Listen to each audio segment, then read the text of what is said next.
pray and seek Him. So, kailangan natin na manalangin at hanapin natin siya. Pinapakinggan tayo ng Diyos, dinirinig niya ang ating mga panalangin at pinapagaling ang mga tumatawag sa Kanyang pangalan. So, kaya nga sinasabi niya, ito yung the power of prayer and healing.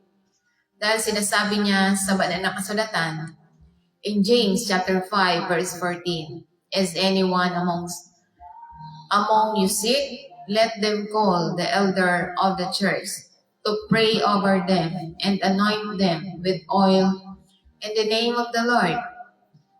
So sabi niya, may sakit baga ang sino man, ipatawag nila ang mga matanda sa simbahan upang ipanalangin sila at pahiran sila ng langis sa pangalan ng Panginoon. So, ang healing sa pamamagitan ng panalangin. So, ang pagpapagaling sa pamamagitan lamang ng panalangin. Tinawag ng Diyos sa mga mananampalataya na hanapin ang kagalingan sa pamamagitan ng panalangin na punong-puno ng pananampalataya sa pangalan ng Panginoon. So, kaya nga ang pagpapagaling ay kailangan manalangin lang tayo para tayo ay pagalingin. Kung hindi pa natin kaya, doon tayo tumawag ng matanda sa iglesia. Pero kung kaya na natin, itinuturo sa atin kung paano paalisin ang mga gawa ng kaaway. So kaya nga sinasabi pa niya sa verse 15, and the prayer offered in faith will make the sick person well. The Lord will raise them up. If they have sinned, they will be forgiven. So, ibig sabihin, ang panalangin na inaalay na may pananampalataya ay magpapagaling sa may sakit at itataas siya ng Panginoon. Kung sila'y nagkasala, sila ay patatawarin. So, ibig sabihin, ito yung pananampalataya. Ang pananampalataya ay nagpapasigla sa kapangyarihan ng Diyos.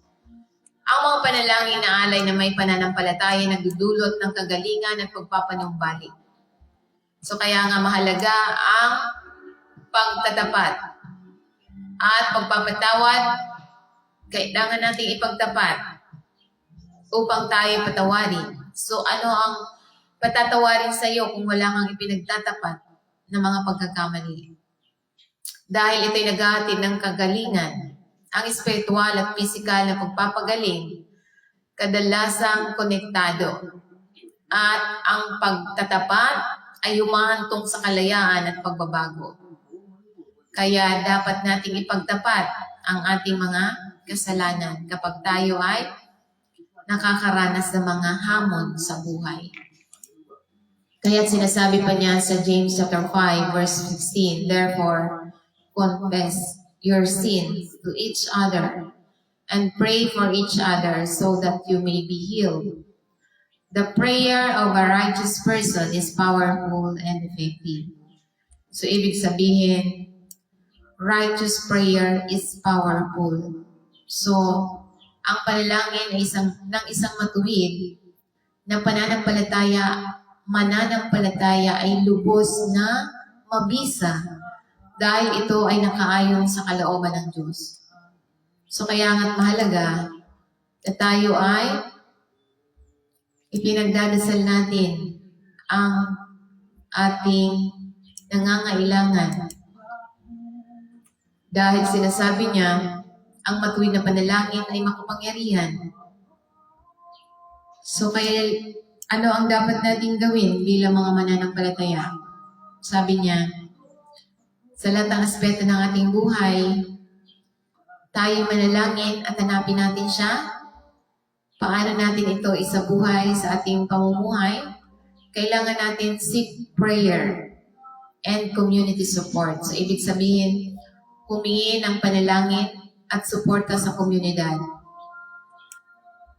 Huwag magdala ng mga pasanin ng mag-isa. Maaabot ang malakas sa pananampalataya para sa panalangin. Pray with faith and kailangan natin na manalangin ng may pananampalataya at dapat may expectation tayo Ibig sabihin yung may pag-asa. Magtiwala na pinapakinggan tayo at sinasagot tayo ng Diyos ang mga panalangin sa kanyang perpektong paraan. So kaya nga, ito yung mahalaga na dapat tayo ay nagtatapat sa lahat ng ating mga kasalanan at lumakad lamang sa kanyang salita, sa kanyang katuwiran. Dahil ang pagpapanatiling dalisay na puso ay nagpapataas ng kapangyarihan ng ating mga panalangin.